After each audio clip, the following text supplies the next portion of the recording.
Previously on IndieGoGo. Hi everyone, this is Dan. So this is the first video I'm doing. Essentially what I'm going to go over is all the new comic book campaigns that came out on IndieGoGo.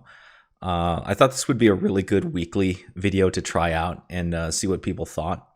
There's so many campaigns that are coming out nowadays, it's hard to keep track of them. And honestly, you know, as I've kind of learned, you really need to do some research and figure out what campaigns are kind of worth it and what are not. Again, for me personally, for everyone else watching, I mean, you might like all of these and you might buy all of them, or back all of them, I should say.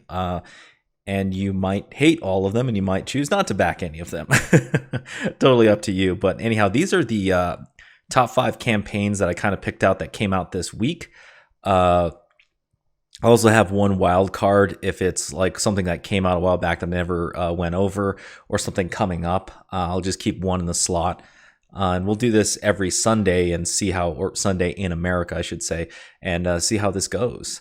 Anyhow, the first one up, this is Replicator 3, Mutants vs. Machine, by Robert Arnold. He's campaigning out of Melbourne, Australia. So he has like, I remember the first 2 Replicators, I didn't back them, mainly because I don't know, I wasn't super interested. No offense, other than Graveyard Shift, I'm never really fond of when a comic book on IndieGoGo claims like, think of it as just like the X-Men. And I'm like, yeah, but it's not going to be like the X-Men because I know how everybody writes.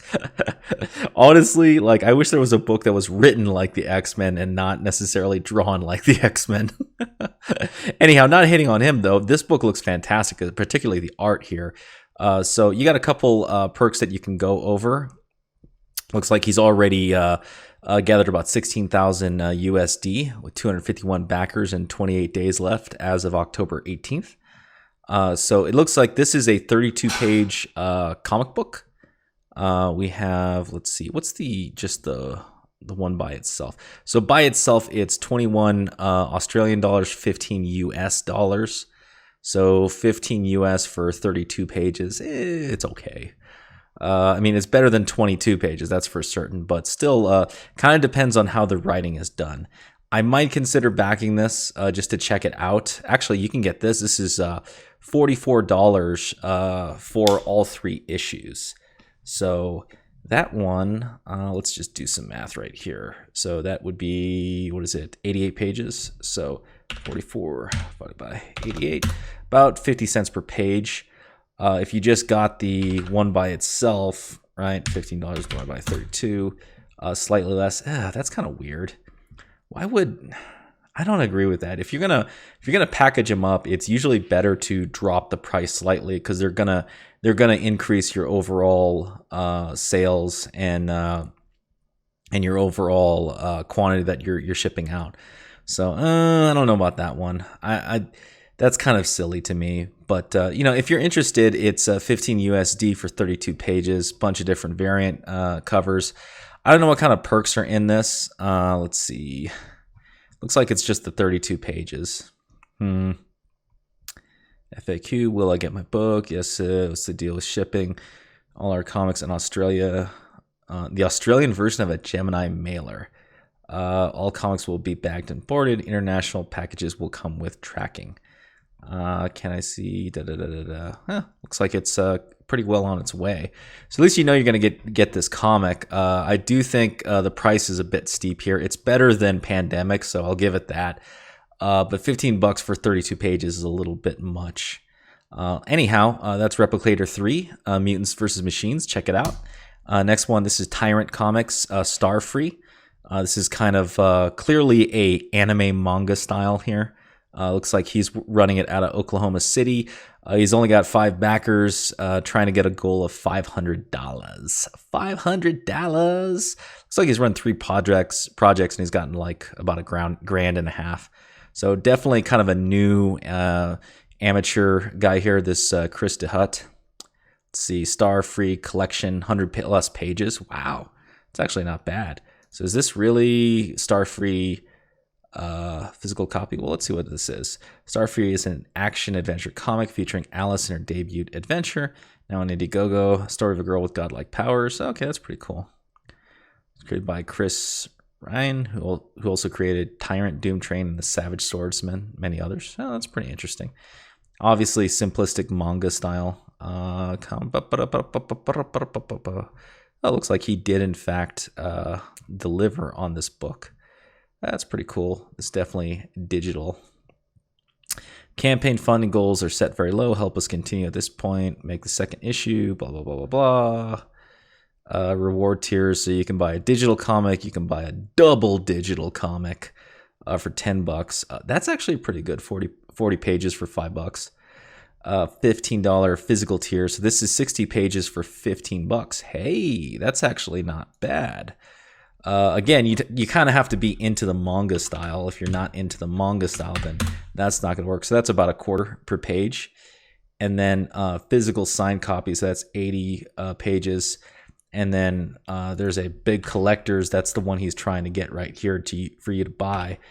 That is 50 pages divided by 150 cents. So, well, of course, it would be 50 cents. I can't do math. Seems like the best deal is right here, $20 for the physical plus tier. I think that's probably your best bet if you're going to buy this. Now, to be fair, he's not really getting a lot of traction. So is he going to deliver? I'm not sure. I hope so. But yeah, no, if you're into the manga style and looking for a decent deal on an IndieGoGo, this might be one for you. It's kind of cutesy in a way. Definitely got maybe a Sailor Moon type vibe. But anyway, that's Tyrant Comics Starfree. Let's get to the next one. This is BLACKHART MANOR. This is by Gilly Wrights Comics.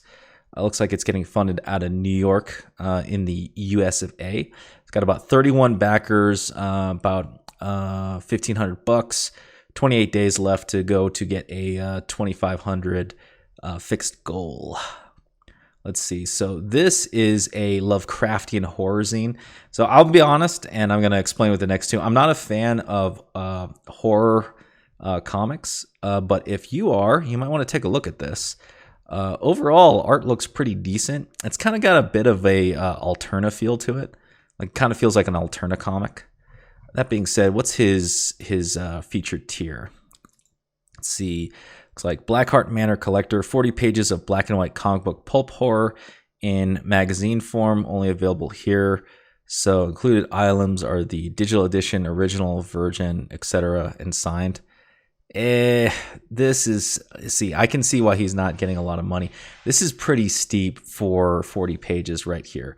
So again, not to be mean, but like going back to price right here. So you're saying I'm going to get, for $45, I'm going to get 40 pages of story.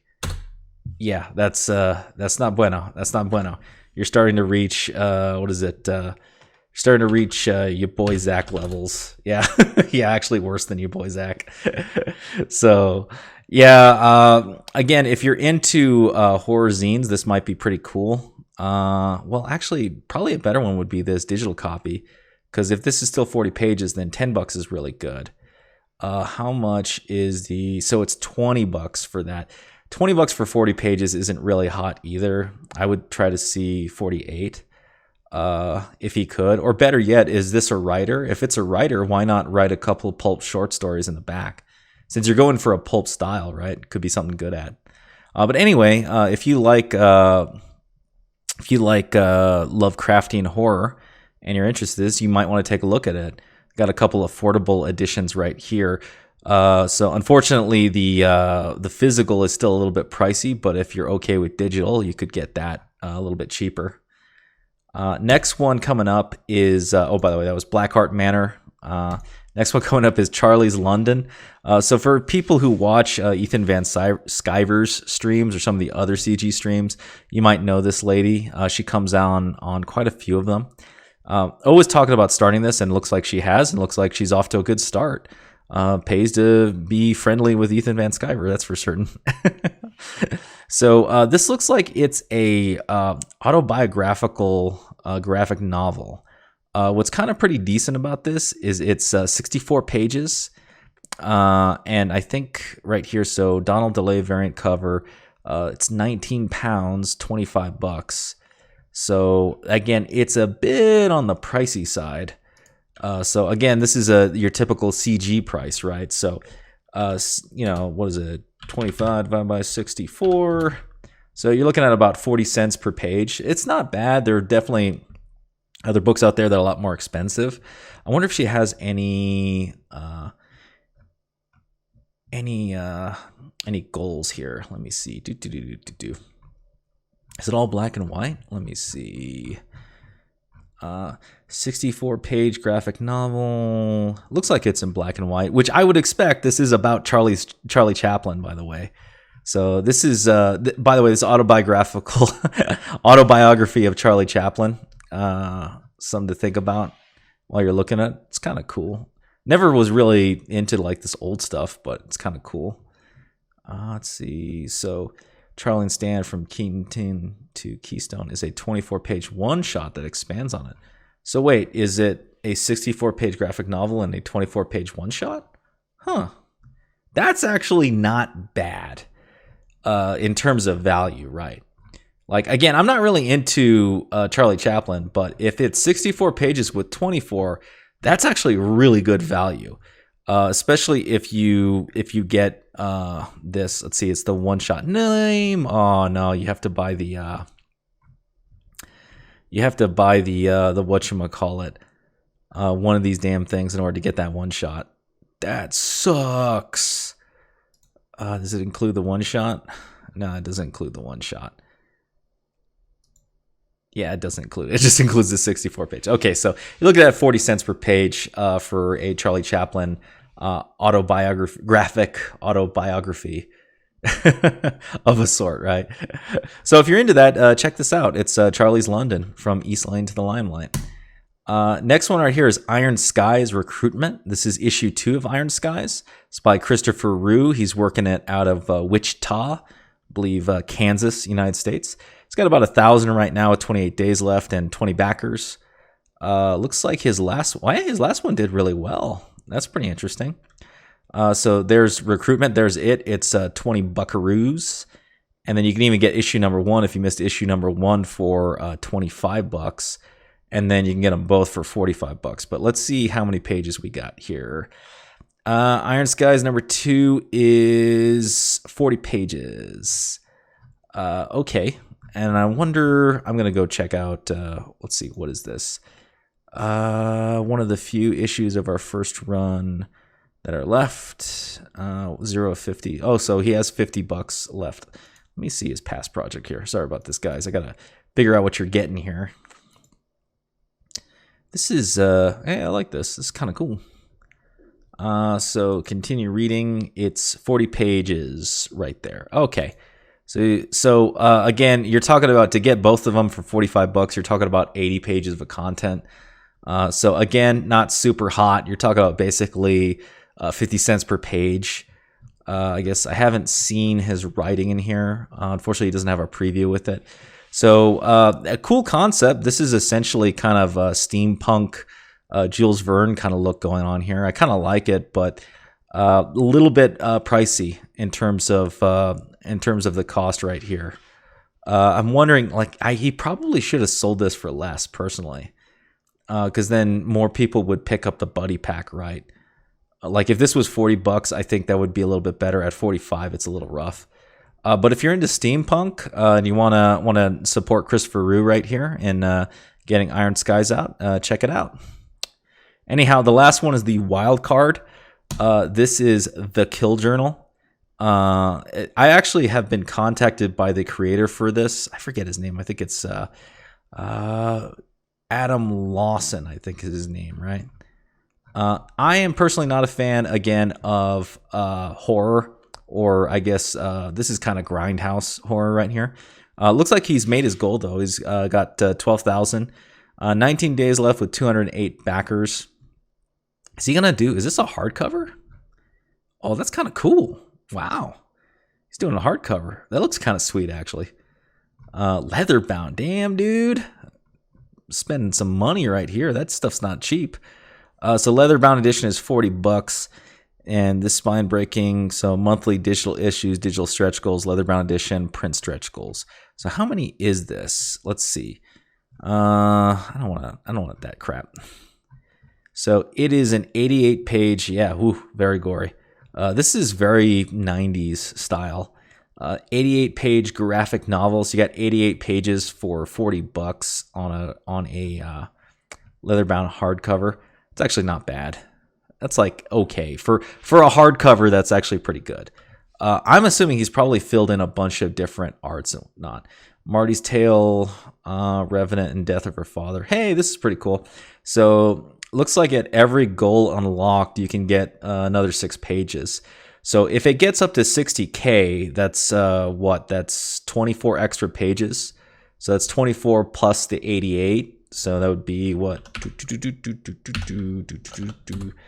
Whoops, what am I doing? I'm stupid. 24 plus 88. Yeah, that's 112 pages for $40, which is a little more reasonable. That's I mean, again, it's a hardcover, so I would say you know, you're kind of paying for the quality print right here, kind of like Earthworm Jim in a way, that you get a quality book that you can put on your shelf and you can go through it. And I mean, hopefully this guy makes it to hopefully he makes it to 60K, because that would be actually be a really good value at that point. Fantastic value.